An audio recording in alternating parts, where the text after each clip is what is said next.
And for those of you who are curious what this room is doing right now, this will tell you we are doing the Collegiate Amateur Radio Forum here at Orlando HamCation. I'll pass it off to Jay here. We'll do some brief introductions of this, and then we'll get going. Okay. Welcome, everyone. Thank you for being here with us. This is really a student-driven forum, so I'm just going to make a brief introduction. I'm the trustee at the University of Florida. As you can see, the odd thing is the trustee is a dentist, so all my students are smarter than me when it comes to electronics and amateur radio, and they run circles around me. So I learn more than I give, you might say. But thank you for being here. It's extremely important to have these forums, get off to the discussion, and get strategies for making your club successful. College is a vibrant time of your life, and we'd like to see ham radio be part of it. So with that, I'm going to turn it to Andy Maluzzi, KK4LWR. Yes, Jay. So I'm president of Gator Amateur Radio, and I'll be sort of moderating this. It's not going to be a presentation. It's going to be a speak up and be involved in this. It's more of a forum. We have a couple of announcements and people speaking in the beginning, and then there was a survey that went out on Twitter with the league, that went out on the CARD Facebook page, that went out on Reddit with questions from amateur radio people trying to figure out what we should talk about. And I got a couple of slides of those questions for us to discuss to hopefully make our clubs better. Then at the end, we'll have some giveaways, and there's a social tonight as well. So with that, I'll pass it over to Tom to give us an update from what the league's doing. Thank you. Thank you so much, Andy and Scott and everybody and Jay who organized this. You can see I'm wearing my pen shirt. My wife told me not to wear it. It was unbecoming. It was made for a younger and slimmer me, but I'm wearing it. I see there's some freshmen in the back row. Don't be shy about intermingling with the upperclassmen. They're not as cool as they think they are. This is a really important initiative for this community, not for ARRL, but for this community. It is the bridge between an early interest and a lifetime satisfying experience in amateur radio. It's made possible in part by the generous gift of Dr. Ed Snyder from Yale University and the W1YSD Family Foundation, and we're very grateful, obviously, at the League for that donation, but I also want you to know how important you are as a mission. When somebody steps up and puts big money down on a mission, that's important. It gets the notice of our board, it gets the notice of our membership. I'll stop right there because I have 3 millennial sons, and there's nothing that I can tell them about anything. So I'm just going to leave and say thank you very much. Very wise. So one other brief announcement, we have Ken Simpson, W80K, on the Quarter Century Wireless Club. They have some scholarships available.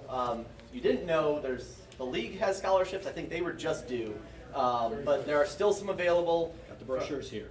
And we have brochures and stuff, so if you're a student, definitely pick up on these. If you're an advisor for a club, pick these up for your students, because I think they get under-awarded. There's probably a lot of hams that don't apply, and it'd be great. So, actually, I'm wearing a couple different hats. I am a director of Quarter Century Wireless Association, and as soon as we say QCWA and Quarter Century Wireless Association, some of you guys think, oh, those old fogies. Well, I hope we're not quite into that category. But one of the major things that QCWA does for hams, and I emphasize for hams, is we have a very, very sophisticated scholarship program. QCWA this year will be awarding 24 scholarships with an aggregate of $36,000. For those of you that can't do the math, that's $1,500 a piece, okay? Some of you got that figured out already. And they are $1,500 a piece. Last year we did $21.5K. The year before we did $76K of scholarships. So QCWA is involved with that. And one of the things that I want to encourage you to do is to apply for scholarships. Now, ARRL has a scholarship program.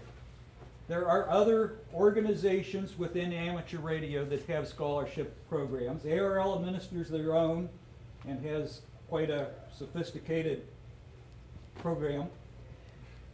QCWA works through the Foundation for Amateur Radio. FAR is based out of the Washington, D.C., Baltimore area. And if you do not know about FAR, you should. Bottom line is, go to farweb.org HamCation.org. They're 501c3 nonprofit, so it's org. Don't put .com in or you'll get lost. You guys know that better than I do, so anyhow. But also, in addition, I'm going to put on a different hat now. The Friendship Amateur Radio Club in Ocala, Florida, we're just a small local amateur radio club, roughly 40 members, also has a scholarship. It's $1,500 available. Why do I mention that? Because our scholarship has restrictions on it. It is restricted in that you must be a resident of the state of Florida.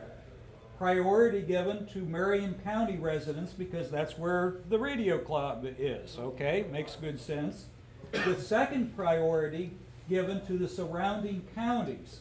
That includes, among others, Alachua County, which includes the University of Florida. FAR has done something that I think is the right thing to do. They have declared, for their purposes, that if you go to, and I'm going to use UF as an example, if you go to the University of Florida, you are a resident of Alachua County because you're there more than you're any other place, regardless of where you may be an official, quote, resident on your driver's license or something like that. But if they also have a scholarship that says that you must be a resident of Wisconsin, and you come from Wisconsin, you're also eligible for that one. So, hey, you get the best of both worlds, if you will, on things that way. So I want to encourage you to apply for these scholarships. Deadline for the application is the middle of April. It's April 15th. That sounds like income tax. That doesn't sound like a good date. The bottom line is now is the time to apply. If you're like most college students, you'll tend to put it off to the last minute. Sorry, but that seems to be the way it goes. Don't do that, but apply now. But if you apply to FAR, you're going to find a couple things. One is 7 pages of application. Yeah. Why? Because they ask you questions about ham radio. And how long have you had a license? And what have you done for ham radio? Are you a member of if you're already in college, of your college or university radio club? Andy, I'm sure you would like to get all of them to join that are up there. Or if you're not yet, do you participate in the local radio clubs? Do you participate in other things? It's asking you questions above and beyond the normal scholarship application. The other thing that FAR does, and this applies to the QCWA scholarships and the Friendship Radio Club, is that they do something that I think is very important. Now, I think I am safe to say that most of you in this room, you have a ham license, you probably are technically oriented. I'm going to even go to the point, say, probably engineering oriented, that kind of a mindset, if you will. I do not like scholarships that say, write a paragraph about something of the sort, and they look at it, and if you use the right buzzwords and the right flowery little whatevers, you get the scholarship, and if you didn't use the right little buzzwords, they say, we'll throw him out. You know, and some of you that have done that, you know very well what I'm talking about on that. FAR does not do that. They instead have all these questions. They ask you the things, you answer them, and they're not tough. They're just questions, you know. I mean, I hope you know what class license you have. You know, that's pretty obvious. But then they rank all these things by points. Yeah, I'll keep moving, Jay. They rank all these things by points, and the guy that gets the most points wins. Can't beat that. So apply. There's some brochures up here on QCWA. And just one other thing, in addition to QCWA and the Friendship Radio Club, FAR also does YLRL, and I think that Dave said, what was it, 90-some different scholarships. So one application is good for 90-some scholarships. You can't beat that, guys, so go for it. So, thank you. Thank you. And yeah, after the forum, if you guys want to come up, there's both league and QCWA brochures over there on scholarships. So now I want to get into more of the discussion. How many people in here participated in the survey that went out, either through Reddit or the league? So a few of us. It sort of asked you, what did you want to talk about during this forum? It really sort of broke down to two main sections, these logistical questions, and we'll go through each one of them, and sort of share our knowledge, and then as well as some technical activities that we'd like to see get done. So we'll start digging through the first one here, recruitment. So what do I mean by recruitment? It's not just getting more students active in your club, it's also making your communities aware of amateur radio, especially your college campuses. And how do you do that, and how are you successful? So I'll throw the ball out to the audience on this one to start, and give us ideas on how you're doing it at your campus and what's been successful or what hasn't. Tony? So a couple years ago when I was an undergrad, we did School Club Roundup at Rose Holman. And one of the things we thought was kind of neat was we set up in the hallway outside of our shack during the middle of the day a few tables, put out HF rigs, and work School Club Roundups from there. We had tons of people come up, just ask what we were doing basically. And a few kids, once we did that, were basically interested in coming to a club meeting and seeing what we were doing. So putting it out, our club meetings are in the evening, so no one's in the halls really during that. But if we did during the middle of the day, people saw that we existed, and that was a big thing for us, especially for a small school. I guess we started teaching a technician class this last semester, and we only had 4 or 5 people in it. But this semester, we just started 2 weeks ago with a moderate amount of advertising and networking with some IEEE meetings. We have in the neighborhood of 20 to 25 people taking the amateur radio technician class. A lot of them have already signed up to take a test here in early next month. And we were talking in the hall beforehand, and I think you brought up a great point in terms of recruitment. Do you mind mentioning the sort of demographics of the people?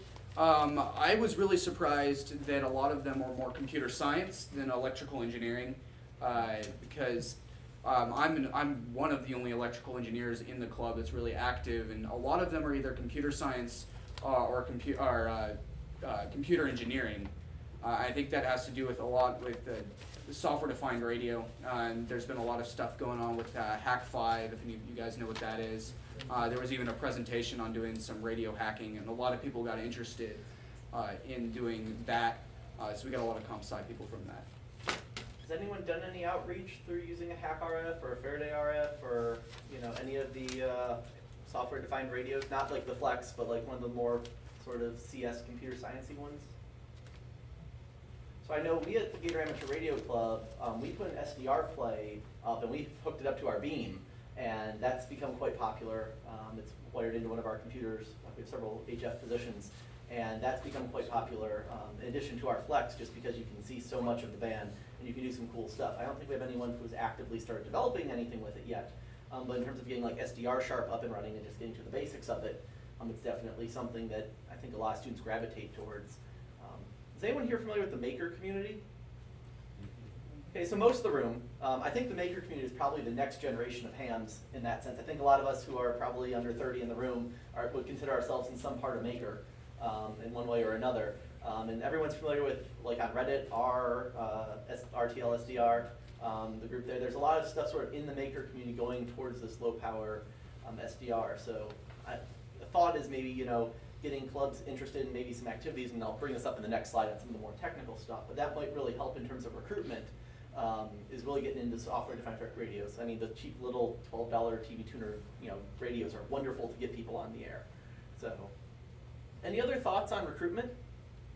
Sterling? I think with that same vein, I think a lot of universities have like the IT infrastructure and the network infrastructure to put up remote receivers using RTL SDRs and using like websdr.org or OpenSDR, these places where you can go online and basically tune up all over the band, and that's like really cool for your students to get engaged and actually see what's on the air wherever they are, on their phone, on their computer, in their dorm, or away from college.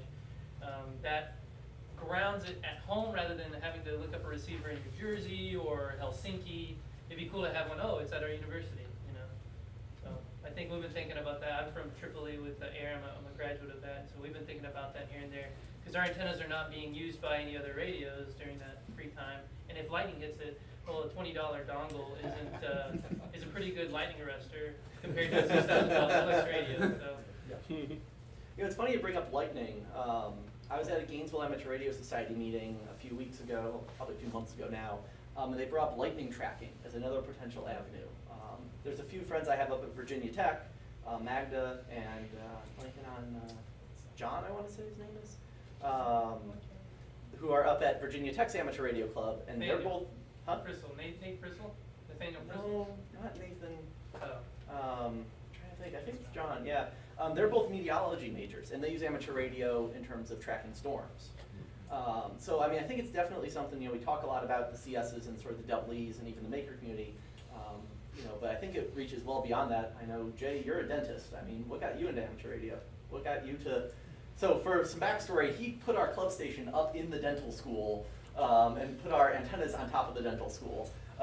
So we are very much embedded in that, you know. I wasn't a dentist at age 12, but I was a him. Yeah. Wasn't very proceeded to that. But we've had Scott, we had Scott Harden. There's a medical amateur radio group. Yeah, so there's been a few dentists that have come by, so I think it is something definitely applicable beyond that. We've gotten a few people wandering in because they're curious what the random room is on the 12th story of the dental tower. So, yeah. From Michigan State University, we have an event called Sparticipation with the Spartans, and we get about 8,000 or 9,000 freshmen, but actually all classmen, men and women, out on the field, and we put up a PSK 31 station with a big antenna, which had a sign on it saying that we were talking to Europe or something like that. And that attracted some attention. We collect email addresses and we develop a mailing list. It's questionable how much that actually produces, but it actually, we show ourselves on campus in that particular way. So I know one thing I had done long before I ever got part of Gator Amateur Radio, and we haven't done it really since, was tailgating at the football games or basketball games. Does anyone do that? Yeah, Yeah. to jump on the back of Ed's stuff, some of the other stuff we've done for recruitment is we hold a special event station. We do a virtual tailgate before every home game, 2 hours before every home game. We did that 2 years ago with a special QSL card, and then we also would offer you a poster on which you could put those QSL cards in their specific spots. One of the takeaways from it was that not many people wanted to come to a special event station on a football Saturday. So what we ended up doing was we ended up doing a remote rig setup with a Kenwood 480, which the students can actually check out. It works on the Wi-Fi system anywhere. And the whole idea of being out where the high traffic areas is a plus. The SDR thing, if you've got a flat screen that you can use, just leave that thing on in the hallway with the waterfall going on, so they can see that. The other thing we do is we do Open Shack Tuesdays, so we have somebody in the shack every Tuesday night. We did that on purpose so we could participate in the Yale Amateur Radio Club's Tuesday night Echolink Net. If you haven't checked into that, that's a lot of fun. They make it, they have a different question they ask every week, and they generate a lot of interest from other colleges around the area. Very cool. Tony? Kind of on the topic of the tailgate, go back to that a little bit. A couple of years ago, we did a homecoming station. So we set up out on our quad, a tent on homecoming, had a HF radio out there, had a TV out there showing QSL cards that we had gotten. And we actually got a lot of alumni come by. We sold t-shirts, and a lot of alumni bought t-shirts and got money. So it was also a good way for us to raise a little money from alumni and, again, show off the club. Yeah, I always wanted Right in the those middle alumni of the suckers. walkway.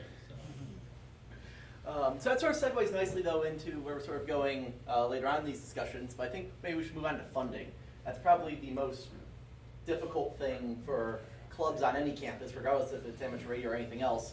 How do we afford to do what we want to do? And I'll talk a little bit about what we've done up at UF, because I think what we've done is really cool, and others might want to emulate it, but I'd love to hear what other schools have done as well.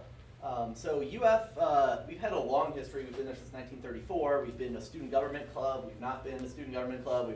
We've We've done all sorts of things, but was it 2013 we started a nonprofit of our own called Friends and Alumni of Gator Amateur Radio, or Alumni and Friends of Gator Amateur Radio, or AFGAR, as we call it for short. And it is purely a alumni network of sorts, and it's set up as a nonprofit organization where they can donate directly to the club. The club can make loans to the university, so we actually have a 10 Tech Orion station donated, well, on loan, sort of a permanent loan from AFGAR to the club. We've had antennas donated or loaned, antenna work donated or loaned through that. And it's made up of, both alumni, faculty, staff, and some students.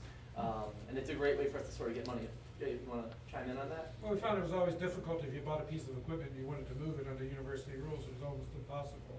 So this way you can go ahead and lend it to the club, and then when you want to replace it, just go ahead and put another piece of equipment in there. And that way you get the continuity too. Also you have leadership input, we get the students involved.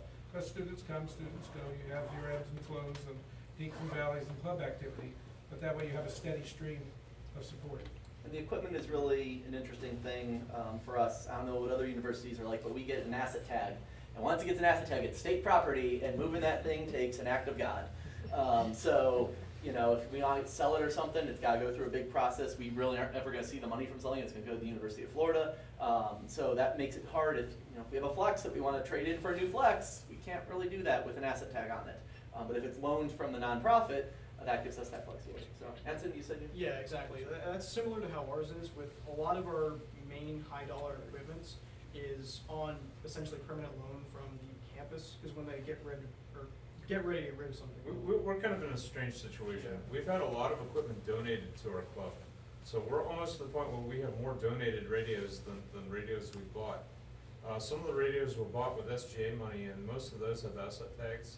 But there's also, I don't know why, but there's a couple of faculty who bought radios for their labs, and we ended up inheriting those when those faculty left. Like At a least 440 power ramp, that's a At least one of those radios came from a professor who was actually doing satellite work, and we got his satellite radio, which is a What school is that? UCF. University of Central Florida. Yeah, so we've got a mix of stuff from different sources. So I guess just make yourself aware, the faculty aware that you exist and could use some surplus items before it gets sent through the official surplus channels, if they can route it that way. So we're friends with people who have those items readily available. But sometimes getting that asset tag is also handy. For example, we put up a DMR repeater, the iNice Motorola SL5700, and getting that with an asset tag on it, the electrical engineering department actually bought it for us at UF. It's got an asset tag, and that is something that we don't have to worry about the school ever wanting to take down or move, because it's something they own and they've invested in. It's, we don't have to worry about someone messing with it, because it is, state property now. So there are some advantages definitely to doing that. So, any other thoughts on how to get funding, maybe, besides just how we've gotten around school rules or whatever with the funding we have? How about actually raising it? Is student government still popular, or has everyone sort of found other avenues? Avoid it when possible. We've done student government in the past, but recently we haven't done it, just because it wasn't convenient and we weren't looking for the money. But we also hold a semi-annual tailgate just Like for a swap meet hams, tailgate. swap meet tailgate, that's separate from the football tailgates, and we have to word that very carefully on our forms.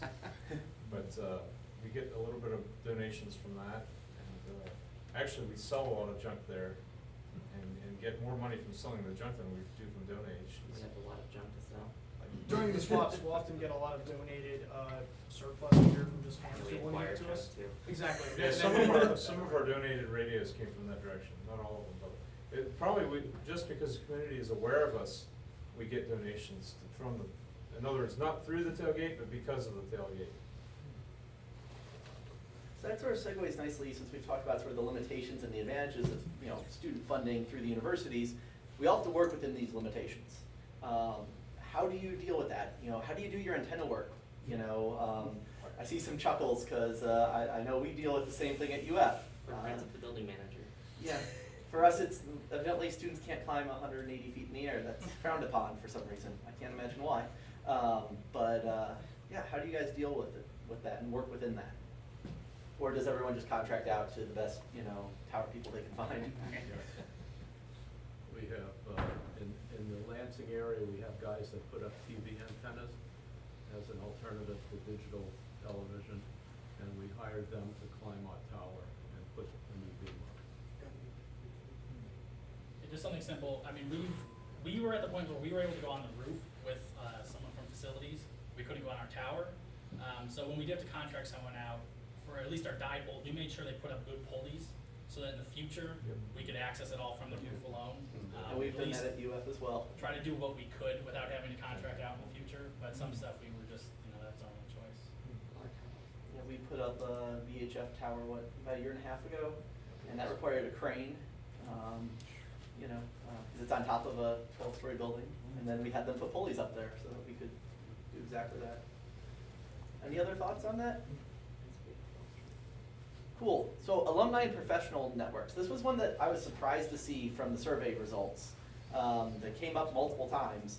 But using amateur radio as a way to sort of network with other people. I don't know if anyone else has wandered around the RV section or anything here, but you really meet some cool people here that have great life stories or are expert engineers in one thing or another.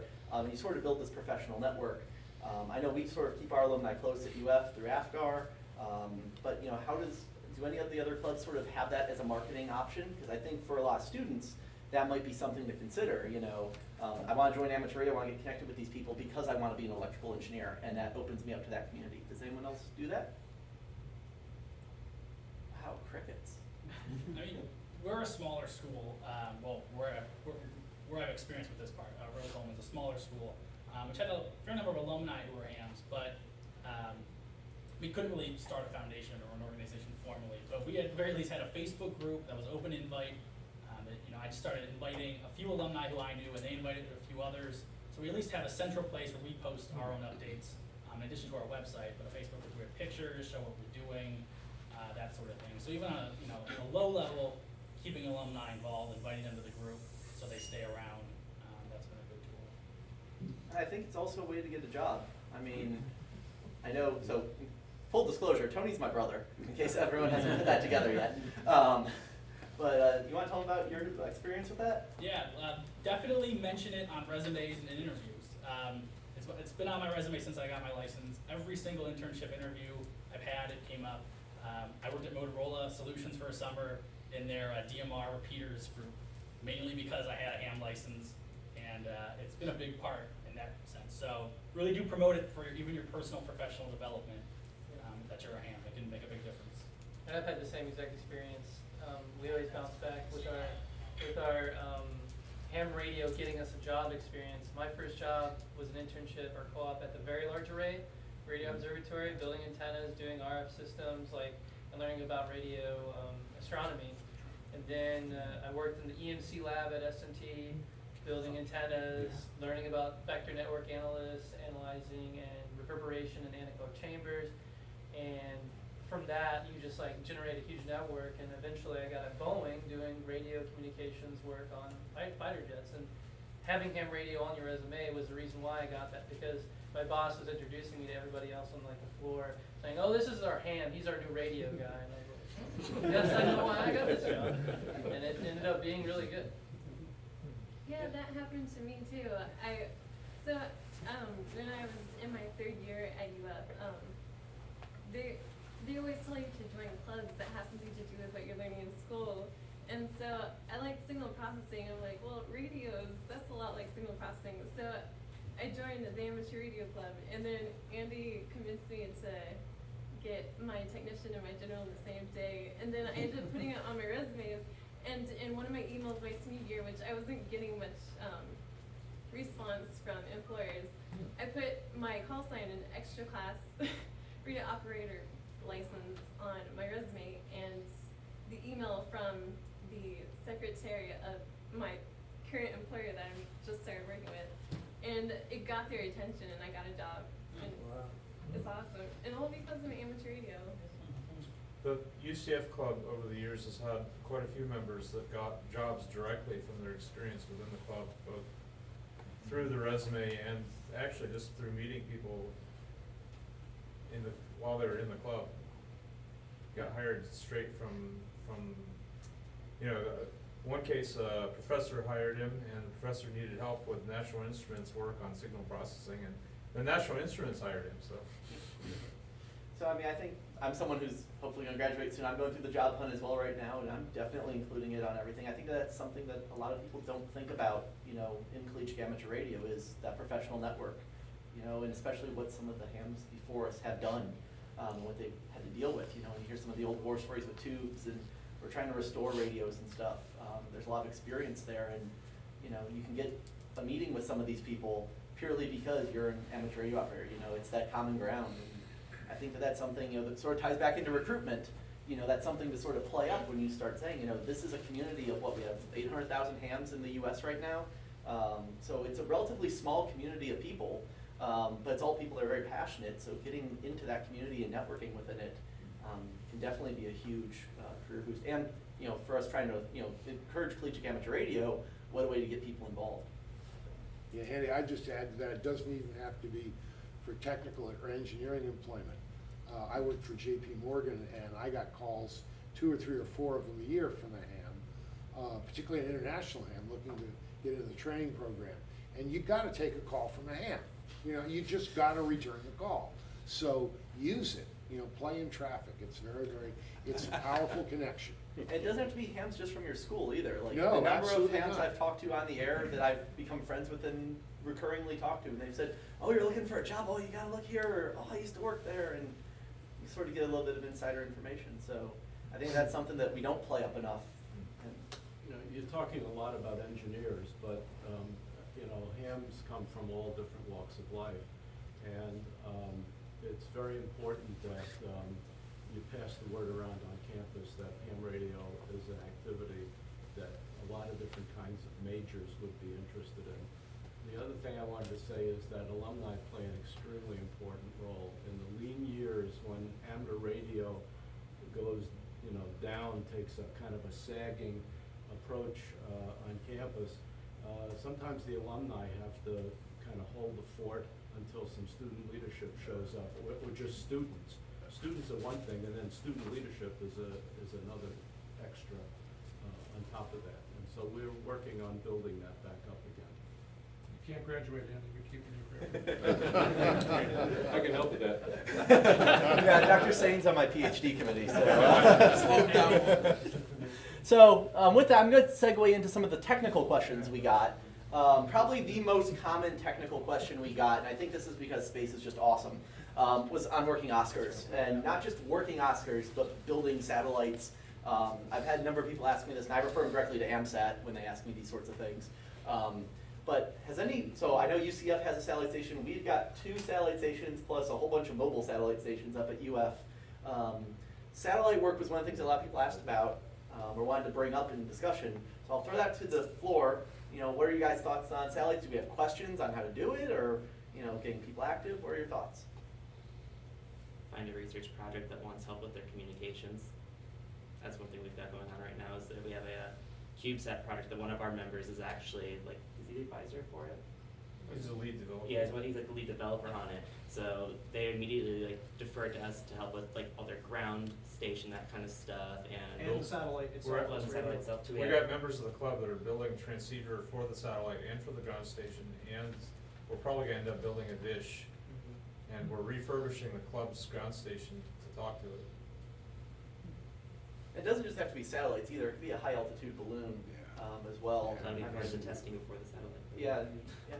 One thing that would probably be, it would be good for the university from a public relations standpoint, but pair with a local middle or elementary school and do an ARRL project. It takes a lot of work, but that really gets a lot of people to notice what you're doing. You know, it's gonna pan out amongst the families of everybody that participates, and you know, it's a lot of work, but you know, it takes about a year to get the whole thing done. But That's a great idea. Everyone knows what the ARRS program is? Yes? No? Okay, so that's something that you can coordinate with any, was it elementary, middle, or high school? I think so, yeah. So, you know, reaching out, you know, for a collegiate club to reach out to their local communities and just start saying, hey, we know how to do this, why don't we go talk to the International Space Station? Yeah. We did an ARRS contact last year, and we partnered with an organization, and they didn't even know that this was possible. So a lot of your schools don't even know this is out there, right? similar to what we were saying before. We have a community, but it seems like everybody hides, and we don't promote it as well as let's get out there. They're not gonna come to us, therefore we'll go to them approach. But, so we offered, and they said, well, this sounds really interesting, but we don't know how to do the technical side. We said, we'll cover you on the technical side. You have to fill in the education plan and a technical plan. We're like, do the educational plan, which they've already done for grants and stuff, so they were very familiar with the process. And when it came down to the technical side, we took care of that for them, and then we marched down and we got our contact, and everybody was happy at the end of the day.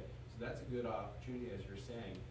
Get out there if you have people and just say, hey, did you know this is possible? Meet with the science teacher is usually your best bet, and see if they're interested, and they can push it through the school to put it part a little bit in their curriculum, and then work with your radio club to foster that.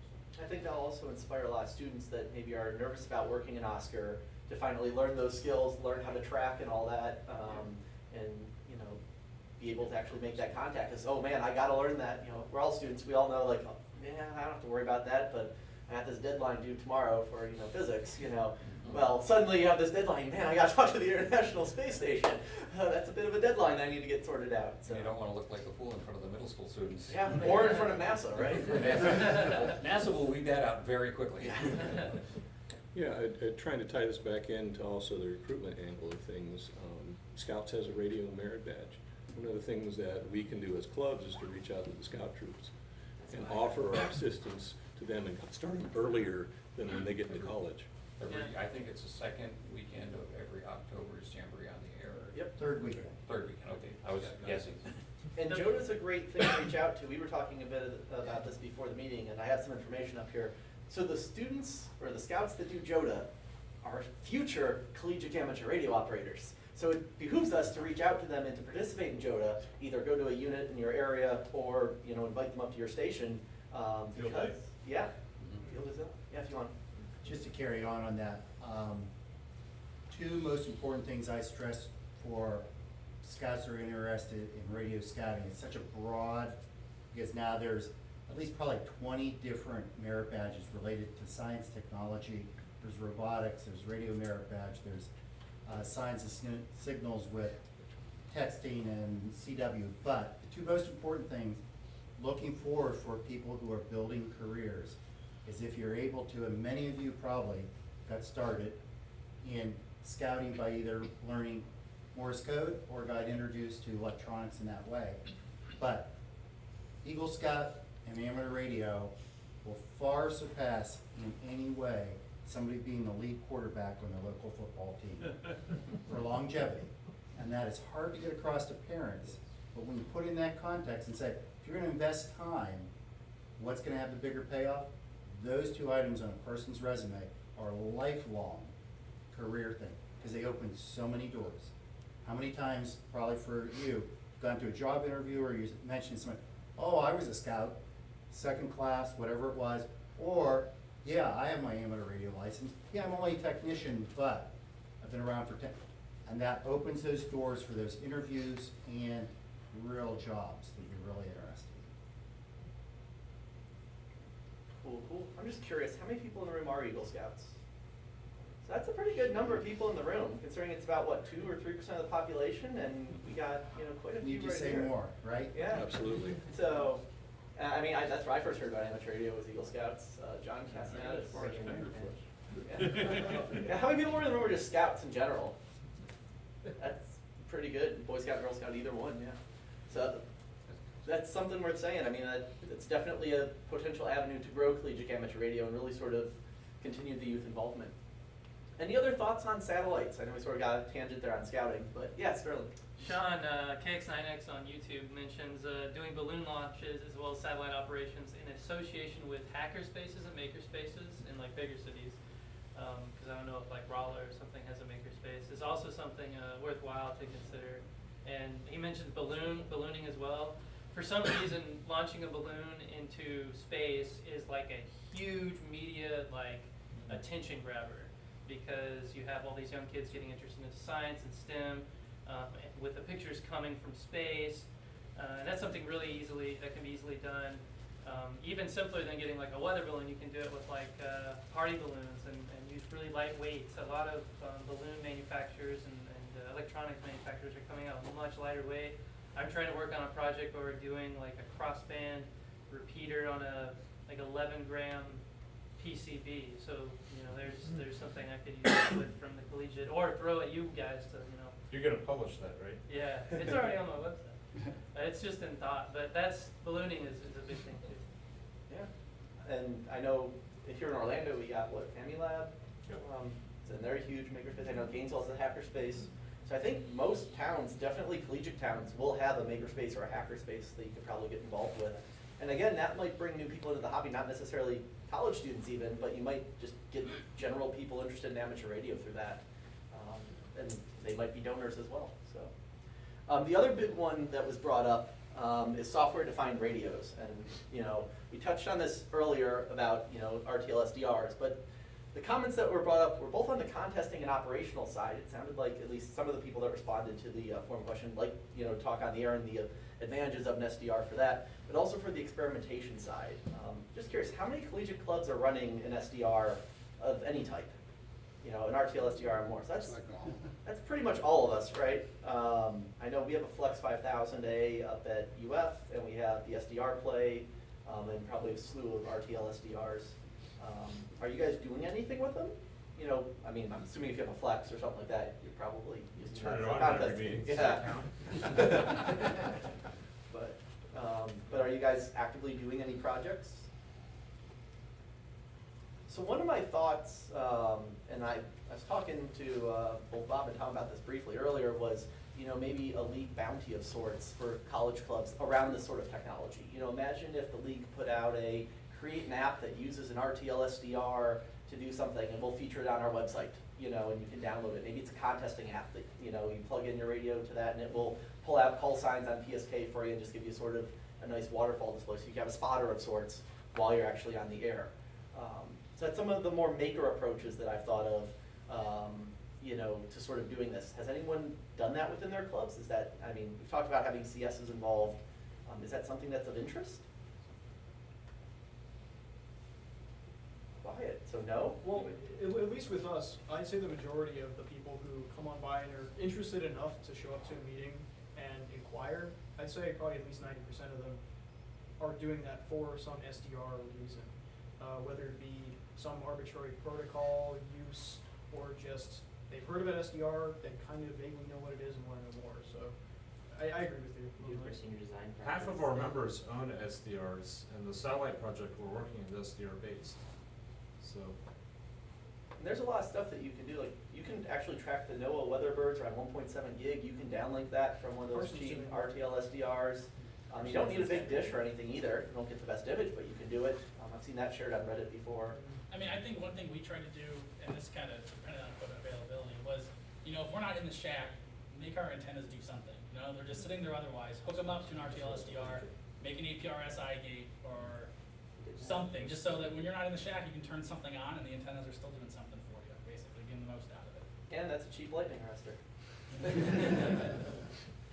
I've been thinking of setting up a whisper beacon or reverse beacon or something along those lines for a long time. Tapper released a Whisper Pi add-on board. Does anyone run? I run one. I don't know if anyone else does. They're a little hard to come by right now. Yeah. But we're working on, ARRL is working on a project with FEMA to create a emergency beacon network through JT65 or a version of JT65. In fact, Craig Fugate, who just retired as the head of FEMA, was by the booth about 2 hours ago with Bob and me, and he gave us the charge, looking at a beacon that just says, I'm okay, I'm not okay, putting it out in the field. It's long range, it's highly reliable, and you can build, we built 3 of them at the W1AW for about 100, well, the first one was a little more expensive, but about $100 a piece. That's a neat experiment. Put it up, turn it on, let's listen to it. The coverage of JT65 is phenomenal. So, we'll probably have something out in QST on that soon. I think the QST issues that have had some of these projects have been really helpful. Do any clubs get QST, or hopefully most of us do? Everyone saw QST just came out, like the newest issue, like yesterday, I think. Yep. So there's this was the antenna issue, so there's some good projects in there on building antennas. But yeah, there's some good projects that have come through on that, from Arduino-based keyers to other things. And I think that, you know, if you're looking for club activities to sort of get people either into SDR or just really active and doing something like that, getting them, you know, an Arduino or getting them a Raspberry Pi and set up and just doing something really, really little like that is a good way to sort of break the ice. I think a lot of people are afraid to transmit their voice when they first get a radio, but yet if they're transmitting, you know, maybe even whisper on a Raspberry Pi, you know, they don't think of it so much as, like, it's sort of that, it's not quite a barrier to them, you know, it's not their voice going out to the world, you know, it's, okay, I can do that, I can, you know, and then they see it show up halfway across the country, and they're like, wait, my little Raspberry Pi did that, you know, putting those antennas to work. You know, you mentioned QST, and one of the things that we've done is created a special label to go over the address label that says, to learn more about amateur radio, contact the Michigan State University Amateur Radio Club. And then on the inside, we actually will glue a separate sheet that has information about the club on it. And we get our members to bring in their old QSTs, and we label them up, and then we disperse them. First thing we do is, it's participation. We have a whole bunch of them, so everybody comes by the booth gets one. But then to just get them out in you know, dentist and doctor's office and stuff like that. Can I turn that QST thing around? How would you like to write an article for QST? Our incoming content has fallen off a bit in the last year or so. We don't have we used to have like a 13-month, 14-month backlog. It's now down around 12 or 11. How'd you like to have a publication credit in your name when you go looking for a job? If you've got an interesting project involving a microcomputer, a Raspberry Pi, or a high-altitude balloon, we want to know about it. Our editors really want to know about it. So get in touch with us, get in touch with Steve Ford or Becky Schoenberg at QST Magazine, and we're always hungry for material. If not in QST on our digital edition, or if you're really hot stuff, in QEX, or in some other media that we're working up that we haven't even thought of yet. Has anyone in the room published in QST or QEX? Wow, so just a couple of us. I have an article coming out. Shirley was an editor of QST, so. So I've had an editor, issue right? with, Yes. so you're an editor. I've authored one in QST, and next month in QEX I have an article coming out, on DMR actually. So it's how to get started actually with some DMR stuff. Who's the other person that raised their hand? You've done one? I did one on taking amateur radio into the field for high venture, taking your radio with you when you're out in the backwoods. Is there anyone else that's published in one? Antenna matching in QEX many years ago. So Not there's- enough published. Yeah, not enough. Not I enough. mean, it's not hard. Enough You of don't this have to crap. be an expert. You don't have to be Shakespeare to write this thing, because they will help you through it. Yes, we have Shakespeare, we need ideas.